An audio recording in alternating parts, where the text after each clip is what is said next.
and make them look like snowflakes. So now we're at the part where we had Abraham, and then he had a son named Isaac, and then he had a son named Jacob and Esau. And now Jacob is about to have all these kids. So let's see what happens in our video today with Jacob's kids. No. Put the present on. What? I know that. Joseph sent to Egypt. Jacob had 12 sons, Like but his favorite son was Joseph. Jacob gave Joseph a colorful robe. The other brothers saw that their father loved Joseph the most, and they hated Joseph. Listen. One day, Joseph shared with his brothers a dream he had. He dreamed that he and his brothers were putting together bundles of grain. Suddenly, Joseph's grain stood up, and the others bowed down to his. Then Joseph had another dream. Joseph saw the sun, the moon, and 11 stars bowing to him. This dream meant all of Joseph's family, including his mom and dad, would one day bow down to Joseph. Joseph's brothers were jealous. One day, Jacob sent Joseph to check on his brothers, who were tending to the family's sheep. When the brothers saw him coming, they decided to kill him. Joseph's oldest brother convinced the others to throw him into a pit instead.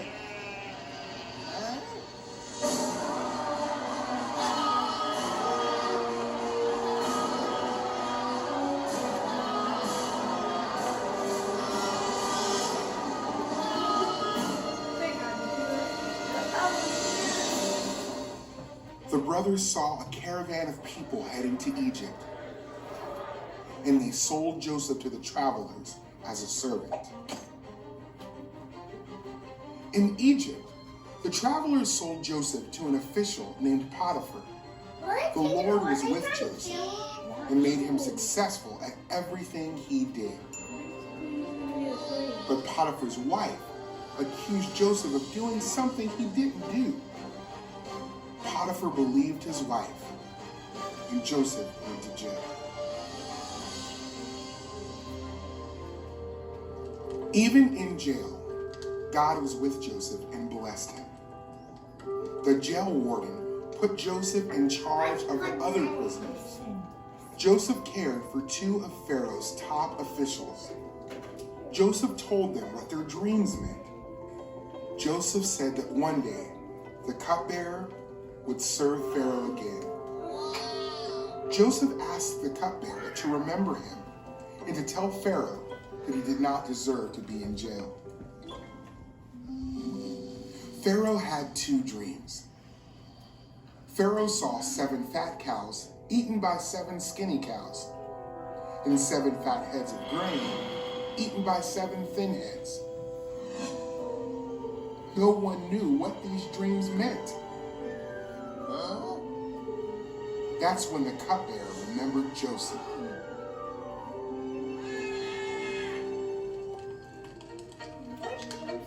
He's still in jail. Because the wife told her. God told Joseph what Pharaoh's dreams meant, and Joseph explained the dreams to Pharaoh. God is warning you about what is about to happen, said Joseph. The dreams represent 7 years of lots of food, followed by 7 years with no food. You should pick someone to save food during the good years to use during the bad years. Pharaoh listened and realized that God was with Joseph. So Pharaoh made Joseph second in command in all of Egypt. No one was more important than Joseph, except for Pharaoh himself. Joseph stored away food during the good years. And during the famine, people came from all nations to buy grain from Joseph. God sent Joseph to Egypt and blessed him so that he rose to a position of great power. God used Joseph to save Joseph's family and many others from death by starvation.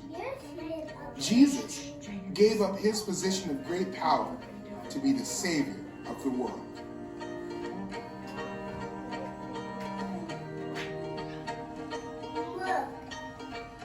Good job. Okay, so Eli made it, not me.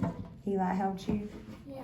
That's awesome. Okay, so we got Jacob was part of our story today, and Jacob had how many sons? Why did not show the whole entire story? What? Why did not show the whole entire story? Well, it kind of did a lot today. Like that was like 10 stories all in one. So it definitely didn't give you all the details. Don't touch the camera, please. Go sit down. Because Okay, so Jacob had how many sons? Y'all remember? 12 sons. And Trinity, stop. And of those 12 sons, Jacob had a problem. There's a paper under your thing, under your chair if you want to start coloring that, Paris. That's your paper of Joseph and some of his brothers. I'll tell you what they're doing in a minute. But Jacob had favorites. Hopefully your mom and dad or grandma or aunt or whoever raises you, hopefully they don't have favorites. Jaden, listen. Hopefully they love all of you equally. But Jacob, out of all 12 of his sons, there was one that was his favorite, and his name was Joseph. Now, we talked about this last week, but Joseph was from the mother Rachel, and Rachel was his favorite. Trina, can you give Eli and Jaden a bag of colors, please? So Jacob's favorite wife had his favorite son, Joseph. Well, Joseph got a special coat, okay? I don't know about y'all, but maybe you're in a family of 2, or maybe you're in a family of 5, or maybe you're in a family of 6. But if your mom or dad gave you a special coat and didn't give a special coat to any of your brothers or sisters, you would feel like that was not fair. Go sit down. Okay, but go sit down. You can look at it in a minute. Go sit down. So, Joseph had this special coat, and the Bible calls it a coat of many colors. So we know that it was a very expensive coat, okay? Because back in those days, you couldn't just go down to Walmart and get a blue shirt, a red shirt, and a purple shirt. Everybody was wearing brown because you didn't have a lot of colors. And if you were rich, then you would have different colors on your shirt. So Joseph, out of all these 12 kids, he had this special coat that he got to wear. Okay? Not fair, right? So his brothers, all the other 11 brothers, started to get angry at Joseph. They started to get jealous. They started to get to where they hated him. Now, to make it worse, Joseph had some dreams, and in his dream, he dreamed that yeah, the one that got tied up is Joseph on your paper. So in his dream, he dreamed that one day this family would all be bowing down to him. And he told his brothers that. And so then that just made them madder at him. Don't do that, Trini. So then they really hate him. So one day they're out working in the field. And they're working, they're hot, they're sweaty, they're doing all the work. Trenton Mullins, don't do that. Put the scissors up. You don't need scissors. Sit down and color your paper, please. Can you help me and Paris tie this? Yes, just set it on the floor for right now and go ahead and start coloring your other paper, and we'll do that in just a minute, okay? So, Joseph comes out. He's not working at all because remember, he's the favorite. So all his 11 brothers are out there working in the field, and here comes Joseph with his pretty coat on, and his brothers are mad. And so they say, hey, I got an idea. Let's throw him in a pit and kill him. Now, I don't know about you guys. I have a sister. I never, ever, ever wanted to throw my sister in a hole in the ground and kill her. You mean That just seems, no, Melody's my sister. That just seems awful to me. Like, I loved my sister. I was glad to have her. She and I fought some, but I never wanted to hurt her that bad. So this makes me so sad that Joseph's brothers wanted to throw him in a big hole in the ground. And they did. They threw him in that hole in the ground, and there he is laying there on the bottom of this pit. And they're like, what are we going to tell our dad? Well, we're going to have to tell our dad that somebody killed him.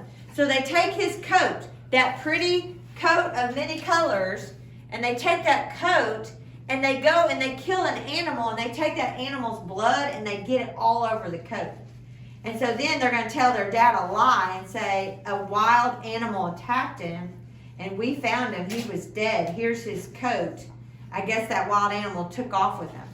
But as their brother's laying there in this pit, then this group of traveling traders come by. Now, traders back in that day, they would trade anything. They would trade sheep. They would trade cows. They would trade people. So the oldest brother, Reuben, is like, oh, hey, I got an idea, guys. Why don't we just sell our brother to those traders and make some money instead of just leaving him there in that pit? Now, Reuben was also thinking it'll save his life because he's going to die in that pit. So they get Joseph out of the pit, and the picture that you're coloring, guys, that shows them trading their brother Joseph. They've got him tied up, and the traders are giving him money. So now they've made money. They're like, oh, yeah, we're making money, and we're getting rid of our brother. Woohoo! We're happy now. So their brother goes to Egypt. Now, this is where, I mean, things have already been bad enough for Joseph. Like, Joseph was the favorite kid.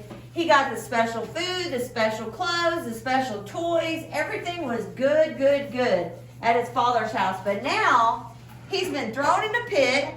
He's been sold to traders, and these traders take him to Egypt, where they sell him, Jaden, where they sell him to a man named Potiphar. Now, Potiphar is rich, he's wealthy, he's got lots of stuff. So he starts working Joseph as a slave, like, hey, bring me my drink, bring me my clothes. Trenton, you're not supposed to be in that cabinet. Do what you're supposed to do, or you're not going to get candy at the end of the day today. Get your paper and color it, okay? Follow directions. Your paper's on that chair right there. So he starts making him just be his slave, but he starts to realize, man, this guy Joseph, whatever I give him to do, God makes it extra special. So like when he brings me a glass of drink, it tastes better. When he makes my food, it tastes better. When he washes my clothes, they're cleaner. So he starts to say, I'm going to put him in charge of other stuff. So he starts to put him in charge of everything. So Joseph is like his head guy. Like Joseph is in charge of the slaves, he's in charge of the animals, he's in charge of the food, he's in charge of everything. And everything he's in charge of gets better and better and better and better. So like when he puts him in charge of the sheep, instead of having 2 sheep, now they're getting 20 sheep and 40 sheep. Like everything is getting better. But Potiphar had a wife.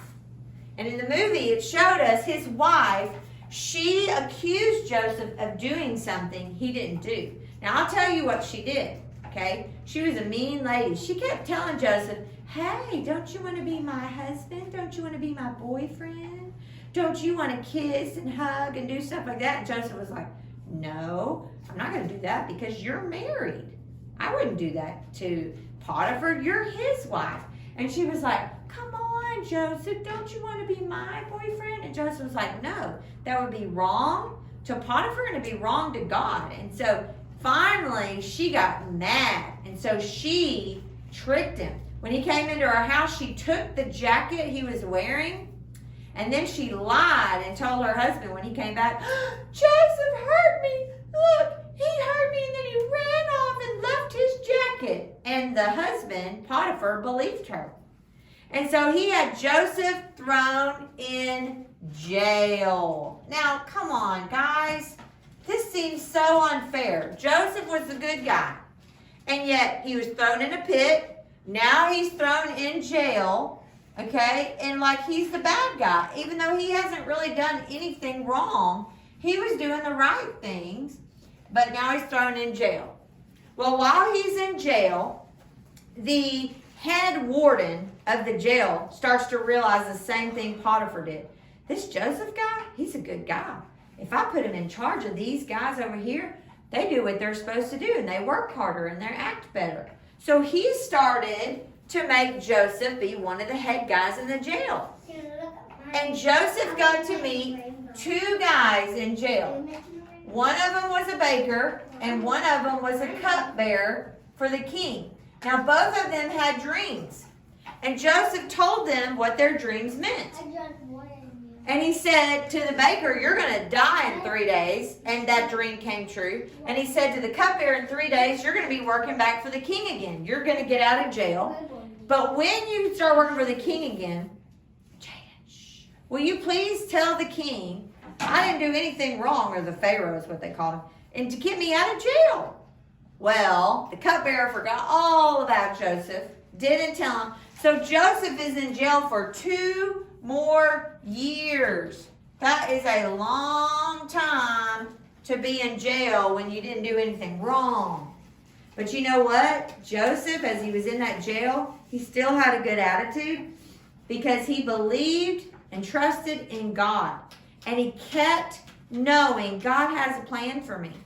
God didn't leave him. He knew God is with me right in this jail. So he wasn't scared. He kept doing the right thing. Well, 2 years later, the king, Pharaoh, was this big, amazing, in-charge person, okay? He has a dream.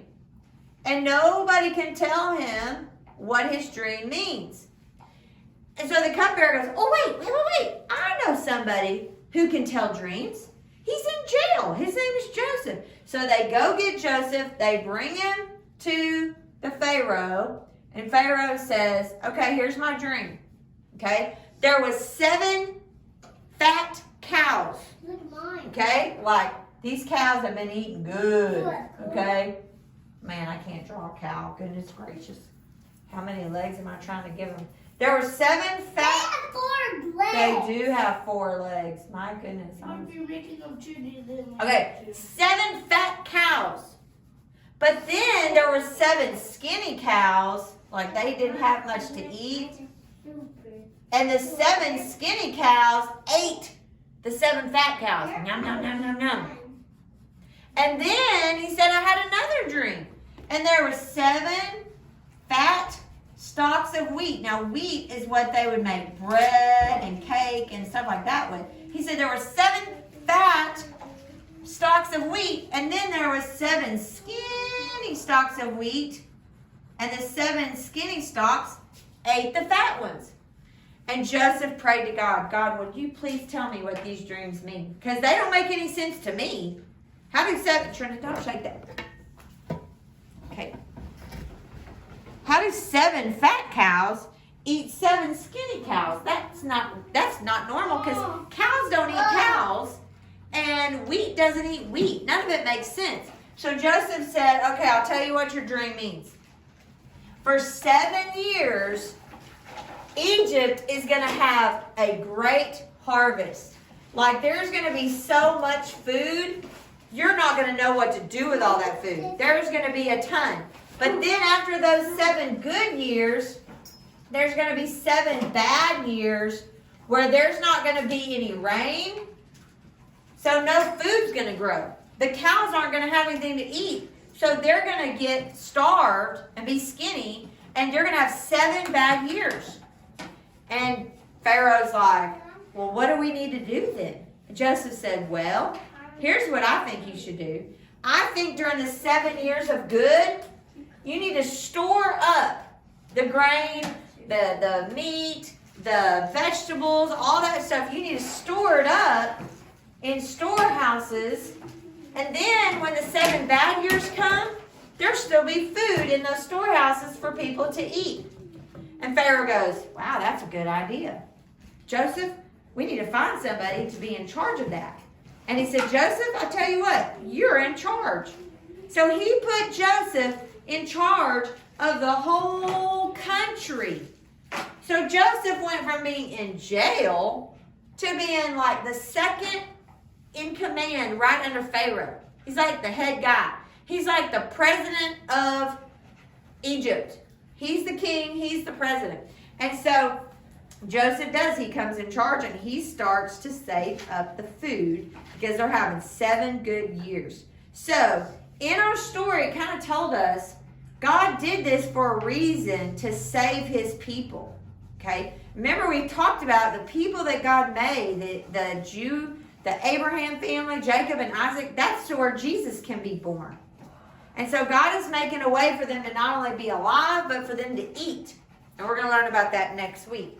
So, one of the things it talked about in our story about Jesus, because all these stories remind us of Jesus. Jesus was like the king of heaven. Jesus lived up in heaven with God, and he had a lot of power and a lot of good stuff. And he came down to this earth to be born as a baby to a low, low place. He wasn't king here. Don't push that. You're making it... Get away from the stand. You're making the phone shake. Go. Thank you. Jesus came down to earth to be born of a baby, to be in a low place, so that he could be our king and our savior. Okay? All right. So, that's our story for today. We are going through the Bible, and we are getting through this family. Now we're at the grandkids of Abraham, the great-grandkids. So we are moving through our Bible stories. And next week, we're going to start talking about Christmas stories. Okay? We're going to talk about the angel and Joseph and Mary. And we're going to learn about our Christmas characters and Jesus. Yes, because he's the most important part. We've been learning about Jesus every week, though, because he's all throughout the Bible. Okay? But God gave us this Bible so we could know about him and we could learn about him. Okay? All right, let me turn.